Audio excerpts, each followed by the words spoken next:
வணக்கம் மக்களே, நான் உங்க பவி.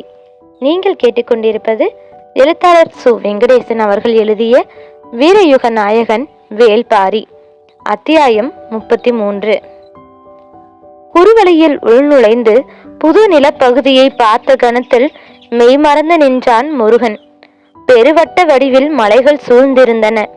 உயர்ந்து நிற்கும் அடர் மரங்களை கொண்ட அந்த மலை வளையத்தின் நடுவே பறந்து விரிந்த நிலப்பரப்பு. அந்நிலப்பரப்பு முழுவதும் கழுத்தளவிற்கு விளைந்து நிற்கும் புல்வெளி.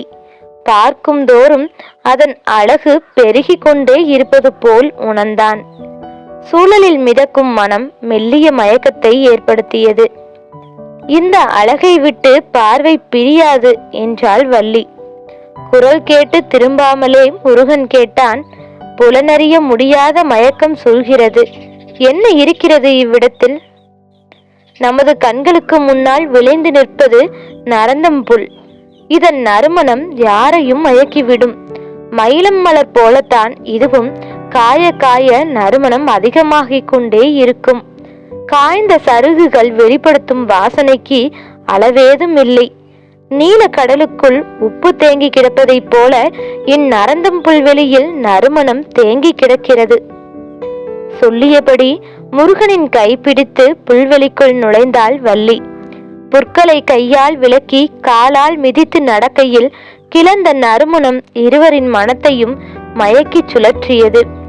ஏற்கனவே உட்கொண்டிருந்த அன்னமகிழரசி உள்ளுக்குள் மலர்த்தலை தொடங்கியது. உடலும் மனமும் காற்றாய் மிதக்க காதல் கனிவாய் உருகி மனமாய் பெருகியது. அவர்களின் பார்வைக்கு முன் பறவைகளும் விலங்கினங்களும் குறுக்கும் நெடுக்குமாக கடந்தபடி இருந்தன. பார்வையில் கடக்கும் அவற்றின் மீது எண்ணங்கள் நிலை கொள்ளவில்லை. மயக்கத்தின் முழு நிலையில் இருந்தான் முருகன். ஆனால் காதலின் துடிப்பு உள்ளத்தில் விசையை கூட்டியபடி இருந்தது. முருகனின் ஆழ்மனம் விழித்திருந்தது. இது வெறும் மயக்கம் என்றால் நாம் எப்பொழுதோ நினைவை தவற விட்டிருக்க வேண்டும். ஆனால் இப்பொழுதும் நினைவிருக்கிறது. மயங்கிய மனம் காதலை தவிர வேறெதிலும் நிலை கொள்ள மறுக்கிறது. என்ன நிகழ்கிறது இங்கு? வள்ளி கைப்பிடித்து முருகனை அழைத்து சென்றாள். மயக்கம் தெளிய தெளிய ஆள் மயக்கத்துக்குள் அவர்கள் நுழைந்தனர். புல்வெளியின் நடுவில் இருந்த சிறு மேட்டில் அமர்ந்தாள் வள்ளி.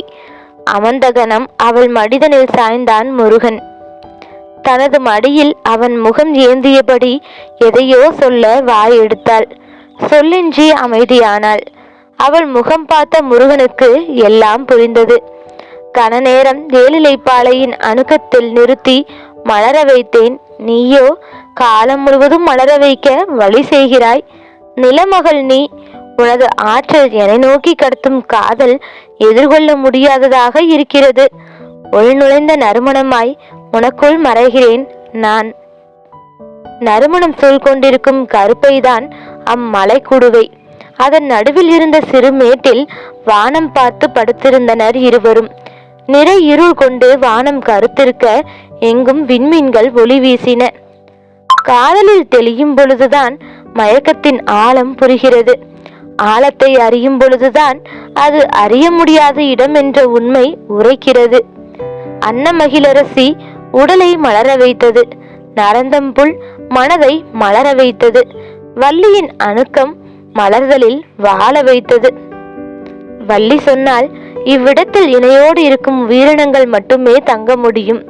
நரந்தம்புல் கிளத்தும் மனவெழுச்சி தனித்த உயிரினத்தை விரட்டிவிடும். பறவைகளும் விலங்கினங்களும் நீங்காத மயக்கம் கொண்டு காதலில் திளைத்திருக்கின்றன. பார்த்து கொண்டுதானே இருக்கிறேன். புலிகளுக்கு முன் இணைமான்கள் மலர் உண்ணுகின்றன. மான் உண்ணாத மலரில் வண்டுகள் நிலை கொள்கின்றன. ஆண் மலரின் மகரமும் பெண் மலரின் சூலகமும் இதழின்றி மலர்கின்றன.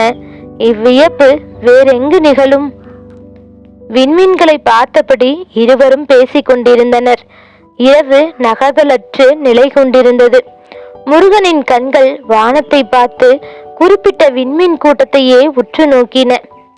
வளைந்தோடும் ஆறு போல இருக்கும் அவ்விண்மீன் கூட்டத்தை பார் என்றான் முருகன். எங்கே என்று கேட்டபடி வள்ளியின் கண்கள் தேடின. விரல் நீட்டி அதன் வளைவுகளை சொல்லிக் கொடுத்தான். 6 புள்ளிகள் வளைவு கொண்டு மின்னின. நீண்ட நேரம் அதனையே பார்த்தாள் வள்ளி.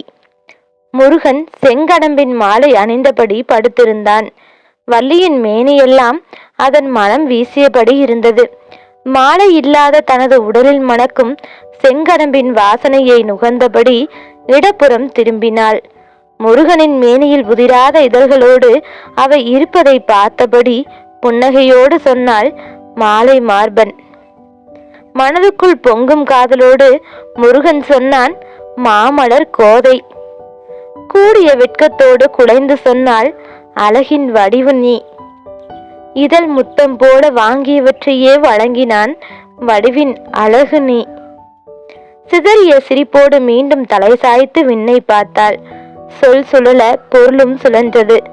செங்கடம்ப மாலை இப்பொழுது வள்ளியின் மேல் படர்ந்திருந்தது. இமை சொருகினாள்.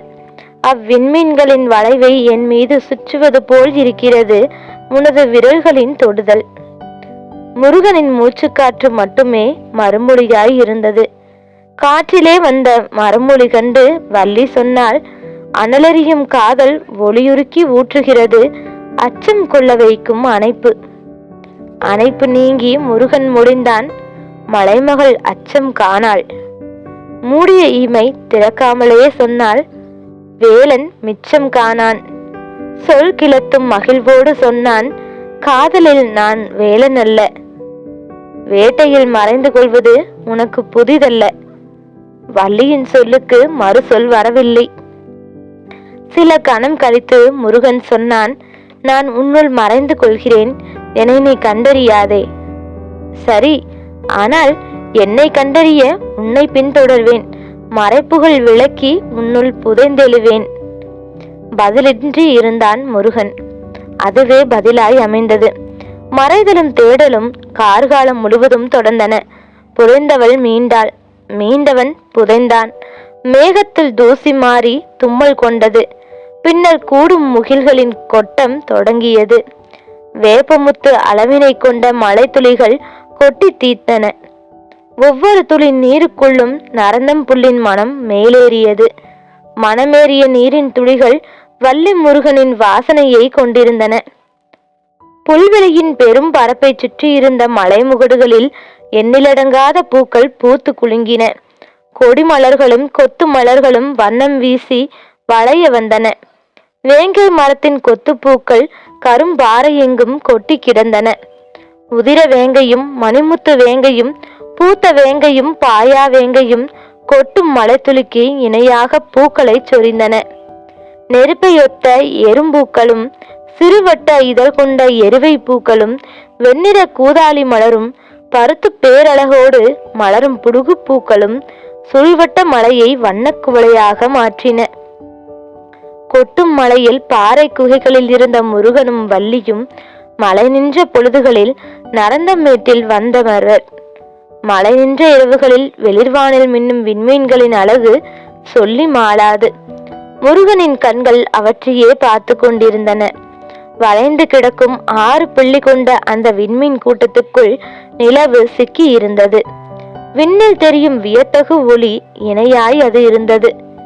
அவ்வினை கூடியதும் மேகங்கள் ஒன்றுடன் ஒன்று கலந்து நிலம் நோக்கி சரிந்தன. கொட்டும் மழை பொழிய விண்ணுக்கும் மண்ணுக்கும் இடைவெளியின்றி இருந்ததால் ஊற்று கசிவதைப் போல மேகத்திலிருந்து உருகி மண்ணில் ஓடியது மேக நதி. எத்தனை பகலிரவு இப்படி கடந்ததென தெரியாது. மேகம் விலகிய நள்ளிரவுகளில் முருகனின் கண்கள் 6 விண்மீன் கூட்டத்தை கடந்து பயணிக்கும் நிலவின் பாதையையே பார்த்து கொண்டிருந்தன. ஓர் அதிகாலை மழை நின்றவுடன் குகை விட்டு வெளிவந்த வள்ளியின் கண்களில் முதலில் பட்டன பூத்து நின்ற செங்காந்தல் மலர்கள். செவ்வொளி வீசும் 6 இதழ்களோடு அவை இருப்பதை பார்த்தபடி முருகனை அழைத்து காண்பித்தாள். அவ்விண்மீன் கூட்டத்தின் சுடர் போல் இம்மலர் 6 இதழ்களை கொண்டுள்ளது என்றாள். செவ்விதழ்களை உற்று பார்த்தான் முருகன். இதழின் அடியில் இளம் பசுமை நிறமிருந்தது. நடுவில் மஞ்சள் மேவி பின்னர் வெண்மையில் கரைந்தது. மேற்பகுதி இளஞ்சிவப்பு பூண்டு முனை அடர் சிவப்பாய் மிளிரியது. இதே நிறவாகு அவ்விண்மீன் கூட்டத்தில் உள்ளதை முருகனின் கண்கள் பல இரவுகளில் பார்த்துள்ளன. 6 விண்மீனின் அதே குணம் இம்மலரின் 6 இதழ்களிலும் இருக்கின்றன என்றான் முருகன்.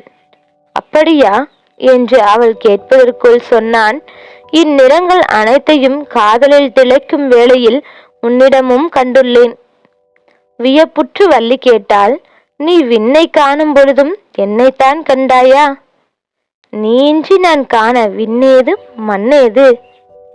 சொல்லியபடி செங்காந்தல் மலர் பறித்து வள்ளியின் கூந்தலில் சூட்டினான். அடர்வானம் கொண்டு கொட்டி தீர்த்த கார்காலத்து அடைமலை விலகத் தொடங்கியது. விரிவானம் மேகமற்று மிதக்க அவ்விண்மின் கூட்டமிட்டு நிலவு நகர்ந்தது.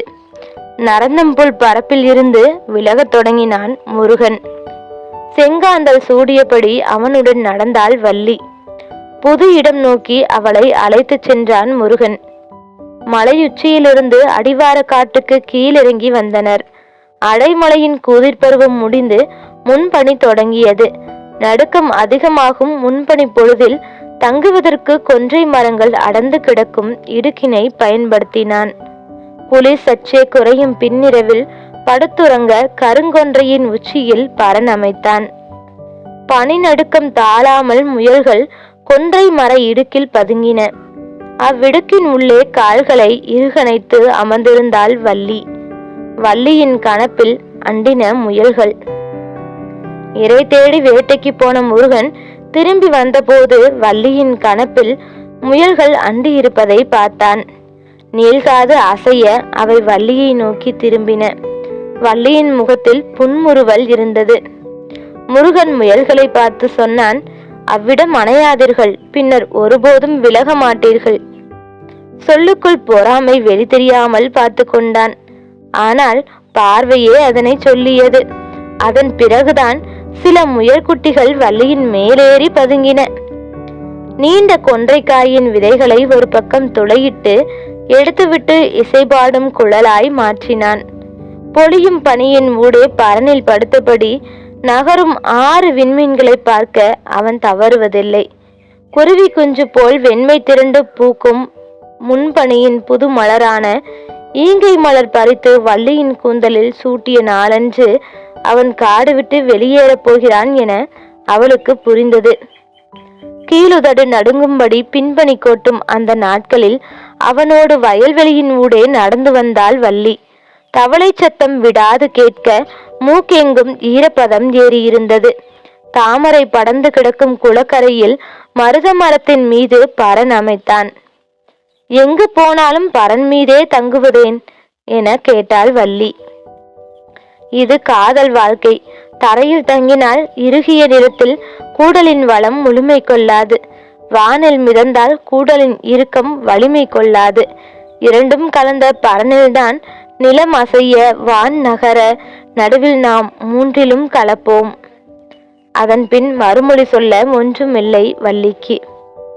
பகலும் இரவும் பரன்மேல் மலரும் காதல் கண்டு பறக்கும் நாரைகள் இறகுதித்து போயின.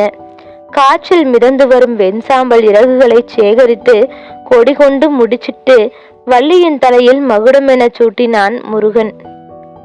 கால நேரமின்றி மிதந்து கொண்டிருக்கிறேன். இதில் நாரைகளின் இறகுகளை தலையில் அணிவித்தால் பறத்தல் நிறுத்தி ஒருபோதும் தரையிறங்காமல் போவேன் என்றாள் வள்ளி. உனது அனப்பில் மேல முடியா மயக்கத்தில் கிடந்த எனக்கு அன்னமழகியலரிசி கொடுத்து உடலையும் நரந்தம்புல் கொண்டு மனதையும் தெளிவடைய முடியாத திகைப்பில் வீழ்த்தினாயே, அதை விடவா? முருகனின் வினாவிற்கு விடை ஏதும் சொல்லவில்லை வள்ளி. இக்கைமாறில்தான் காதல் கனல் நீங்கா வெக்கை கொள்கிறது.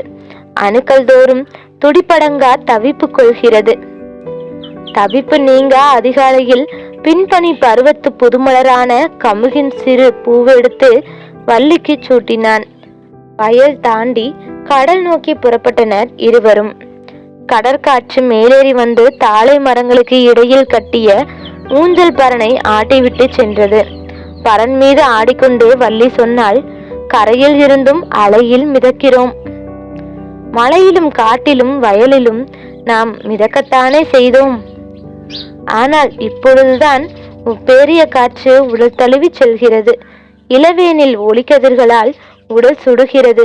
இவை அனைத்தும் இவ்வளவு நாளும் உள்ளுக்குள் மட்டுமே நிகழ்ந்தன சொல்லி மகிழ்ந்தாள் வள்ளி. இருவரும் ஆடும் பரனில் படுத்தபடி கடல் பார்த்து கொண்டே இருந்தனர்.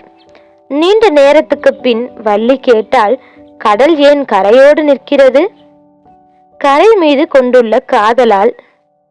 மறுமொழி அவளை ஏதோ செய்தது. சட்டென அவனை நோக்கி திரும்பியபடி கேட்டாள், அப்படியென்றால் இவர்களைப் போல தழுவல் கொண்ட காதலர்கள் வேறு யாரும் இருக்க மாட்டார்கள் அல்லவா? கேள்வி கேட்ட கணத்திலேயே மனம் தோல்வியை ஒப்புக்கொள்ள முடியாமல் திணறியது. முகக்குறிப்பறிந்து முருகன் கேட்டான், என்ன ஆனது? சொல்ல முடியாமல் திணறிய வள்ளியை முருகனின் கைகள் சூழ்ந்தபோது கடலும் கரையும் பரனில் இருந்தன. இரவு நெடுக அலைகளின் ஓசை கேட்டுக்கொண்டே இருந்தது. அவ்வப்பொழுது தெரித்த நீர்த்துளிகள் காற்றில் வந்தன. விண்மீன்களை பார்த்தபடி இருந்த அவர்களது நாவிலிருந்து சுடு மீனின் வாசனை விலகவே இல்லை. இளவேநீர் காலத்து சுடுவெயில் உச்சத்தில் இருந்த பொழுது கடற்கரை மணல்வெளியில் முள்ளி மாமலர் பூக்கத் தொடங்கியது. அந்நீல நிற பூவை பறித்து பரநோக்கி முருகன் வந்தான். அவள் பாலை நிலம் நோக்கி புறப்பட ஆயத்தமாக இருந்தாள். கொடும் பாலையில் அளவில்லாத தொலைவு நடந்தனர் இருவரும். வற்றிய சுனையில் ஒளி மேவி கிடந்தது. பறந்து கடக்கும் கழுகுகளின் நிழல்கள் மட்டுமே மண்ணில் ஊர்ந்தன. வள்ளியின் பாதங்களில் கொப்பளங்கள் பூத்தன. ஆனாலும் விடாது நடந்தாள். பாலை நிலத்தின் பின்கோடை வெயில் எண்ணிலடங்காத தாவரங்களை மலரச் செய்கிறது. சுட்டெரிக்கும் மண் மீது ஏதோ ஒரு மூலையில் சிறு மலரொன்று இதழ் விரித்திருப்பதை பார்க்கும் பொழுதெல்லாம் வள்ளியின் முகம் மலர்ந்தது. அலிச்சியும் அலறியும் சுள்ளியும் எருக்கும் இங்கும் அங்குமாக பூத்திருந்தன. இரும்பை பூவின் இனிப்பு பறவை கூட்டங்களை ஈர்த்தது. வேப்பம் பழத்தை தின்ற கைப்புச் சுவை மாற வவ்வால்கள் இலும்பை மரத்தை விட்டு நீங்காமற் கிடந்தன. பொன்னிற தனிப்பூவை கோங்கு உதித்த பொழுது அணிலின் முதுகின் மேல் இருக்கும் வரிகளை போன்ற ஊகம்பூவும் இணைந்தே கிடந்தது. எப்பொழுதோ வீசும் காற்றில் பறக்கும் மலர்கள் மீண்டும் மண் தொடும்போது சருகின் ஓசையுடனேயே சரிந்தன. மண்ணும் மரமும் காற்றும் சுடுவெயில் ஏந்தி நின்றன. ஏந்திய வெயிலின் இறங்காத சூடு மண்ணெங்கும் நிலை கொண்டது. வலிமை இழந்த புலிகள் பதுங்கிய இடத்தை விட்டு எழ முடியவில்லை. நீரின்றி அலைந்த செந்நாய்களின் கால் தடங்கள் மட்டுமே மிஞ்சின. எப்புறமும் சுடுவெயில் சூழ்ந்த பாலையின் நடுநிலம் நோக்கி நகர்ந்தனர் வள்ளியும் முருகனும். வள்ளியின் உதடுகள் வெப்ப காற்றில் வெடித்து கிடந்தன. முதுவேனிலின் சுடு பழத்தை சுவைத்து உண்டதன் அடையாளங்கள் அவை. எங்கும் பட்ட மரங்களே நின்றிருந்தன. சிறு பாறையோரம் தனித்திருந்த வாகை மரத்தின் மீது பரன் அமைத்தான் முருகன். பகல் மங்கிய பொழுது பரனேறி சாய்ந்தனர் இருவரும். இரவானதும் வானமும் சுடுமோ என்று அஞ்ச வைத்தது பகலின் நினைவு. முருகனின் கண்கள் விண்மீன்களை பார்த்து கொண்டிருந்தன. வளைவு கொண்ட அந்த 6 விண்மீன்களும் வானில் தெரியவில்லை. அவை வான் விட்டு எங்கு போயின என கேட்டாள் வள்ளி. எந்த ஒரு வளைவிலும் மறைவுகள் இருக்கும் அல்லவா? அதே போல அந்த ஒளி வளைவின் மறைவிடத்தில் நாம் இருக்கிறோம். அதனால் பார்வையிலிருந்து தப்பியுள்ளது என்றான் முருகன். அதன் பிறகு அது பற்றி அவள் கேட்கவில்லை. அவை தவித்து எண்ணிலடங்காத விண்மீன்கள் வான்வெளியை பூக்காடாய் மாற்றியிருந்தன.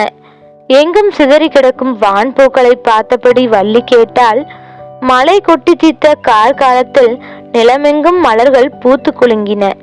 அதன் பிறகு இம்முதுகோடையில்தான் எண்ணிலடங்காத பூக்கள் பூக்கின்றன. மற்ற பருவங்களில் இவ்வளவு பூக்கள் பூக்கவில்லையே, ஏன்? முருகனின் முகத்தில் மெல்லிய சிரிப்பொன்று ஓடி மறைந்தது. அவன் சொல்ல போகும் மறுமொழிக்காக காத்திருந்தார். மறுமொழி ஏதும் வராமல் நேரம் கடந்தது. முருகனின் சிந்தனை வேறெங்கோ இருக்கிறது என நினைத்த வள்ளி தனது கேள்வியில் இருந்த எண்ணத்தை விளக்கினாள். சற்று பொழுது கடந்து முருகன் சொன்னான், எல்லாவற்றிற்கும் காரணம் 6 விண்மீன் கூட்டம்தான். முருகனின் விடை எதிர்பாராததாக இருந்தது. திகைப்புற்ற வள்ளி கேட்டாள், எப்படி? அந்த 6 விண்மீன் கூட்டத்தோடு நிலவு இணைந்திருந்த காலத்தில்தான் கார்மேகங்கள் வானம் எங்கும் நிறைந்திருந்தன. பெருமழை விடாது கொட்டி தீர்த்தது.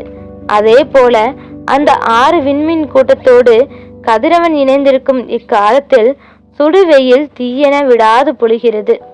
நீரும் ஒளியும் தான் மலரென வடிவம் கொள்கின்றன. அதனால்தான் பிற்காலங்களை விட இவ்விரு காலங்களிலும் மலர்கள் அதிகமாக மலர்கின்றன. இம்மலர்களுக்கு காரணம் வளைவு கொண்ட அந்த 6 விண்மீன்கள் தான். முருகனின் விடை முற்றிலும் புதிதாய் தோன்றியது. அதனை உள்வாங்கி மறுவினா தொடுக்க சற்று நேரமானது. அவள் கேட்டாள், அவ்விண்மீன் கூட்டத்தோடு நிலவு இருந்ததை நாம் பார்த்தோம். இப்பொழுது கதிரவன் அக்கூட்டத்தோடு இருக்கின்றான் என்று எப்படி சொல்கிறீர்கள்? விண்மீனின் நகர்வுகளை காலம் முழுவதும் பார்த்து கொண்டேதான் இருக்கிறேன். வானில் ஒவ்வொரு பகுதியிலும் அது நகர்ந்து செல்லும் வழித்தடம் எனது மனக்கண்ணில் இருக்கிறது. இப்பொழுது அவற்றோடு இணைந்தே கதிரவன் பயணிக்க வேண்டும். பகல் பயணம் அது. அதனால்தான் இரவில் அவ்விண்மீன் கூட்டம் நம் கண்களுக்கு தெரியவில்லை. கால சுழற்சியின் பாதை அதுவே. பதிலுரையால் உறைந்து நின்றாள் வள்ளி. அடுத்த சொல் சொல்ல நாய் எழாமல் இருந்தது. அதனை கவனித்தபடி முருகன் சொன்னான், உனது முதுகுப்புறத்தை நீ பார்க்க முடியாமல் இருக்கலாம், ஆனால் உன்னால் உணர முடியும் அல்லவா? அதுபோல்தான் இதுவும். இவ்வுவமைக்கு பின் சொல்ல எதுவும் இல்லை என்று தோன்றியது. ஆனால் இவ்வுவமையையே பல சொற்களை சொல்லவும் தூண்டியது. வேண்டாம் என்று கட்டுப்படுத்தினாள் வள்ளி. ஆனாலும் உருக்கொண்ட வார்த்தைகள் தனக்குத்தானே ஒரு முறையாவது சொல்லிக் கொண்டால் மட்டுமே அமைதி கொள்ளும். எல்லா அணைப்புகளிலும் சூழ்ந்த உனது கைகள் எனது முதுகினையே பற்றியது. காதல் அதனால்தான் இவ்வளவு வெக்கை கொண்டுள்ளதா? சுட்டெரிக்கும் அனல் காதலை விட்டு எப்பொழுதும் நீங்காமல் இருப்பது அதனால்தானா? சொற்கள் கேள்விகளாய் உருத்திரண்டபடி இருக்க அனைத்தையும் விழுங்கிவிட்டு ஒரே ஒரு கேள்வியை மட்டுமே கேட்டாள். எல்லா இரவுகளிலும் வான் நோக்கி பரணமைத்தது காதலில் முழுகத்தான் என நினைத்தேன். ஆனால் காலத்துள் முழுகத்தான் அதனை செய்தாயா? அழகிய சிரிப்போடு முருகன் சொன்னான், நான் காலத்துள் முழுகும் போதெல்லாம் காதலுக்குள் தான் மூழ்கினேன். காதல்தானே கால சுழற்சியின் அடையாளம். நிலவும் கதிரும் இயற்கைக்கு பாலூட்டும் இரு மார்புகள். கருணையும் காமமும் சமமாய் சுரக்கும் அவ்வழியே தனங்களை விட்டு நான் எக்காலமும் அகலாமல் தானே இருந்தேன். அணைப்பு நீங்காமல் அதனை அறிந்தவள் நீதானே. சொல் கிளத்தும் காதல் உடலெங்கும் பொங்க செய்வதறியாமல் நின்றாள் வள்ளி. அவளது முகத்தை தனது கைகளில் ஏந்தியபடி முருகன் சொன்னான், கார்மேகம் மலையை கொட்டி தீர்ப்பதற்கும் தீயாய் வெயில் சுட்டெரிப்பதற்கும் அவ்விண்மீன் கூட்டமே காரணம். எனவே அதனை கார் தீ என அழைக்கலாமா? உனது கைகள் எனது முகமேந்திய கணத்தில் உடலெங்கும் கார்கால குளுமை பரவியது. ஆனால் அணைக்காமல் விலகி நிற்கும் இவ்விடைவெளியில் பாலை தீ பெற்றி எரிகிறது. வள்ளி வார்த்தையை முடிக்கும் முன்னே இறுக அணைத்தான் முருகன். கார்கால குளுமையின் மீது பட்டி எரிந்தது தீ. கார்த்தி. தொடரும்.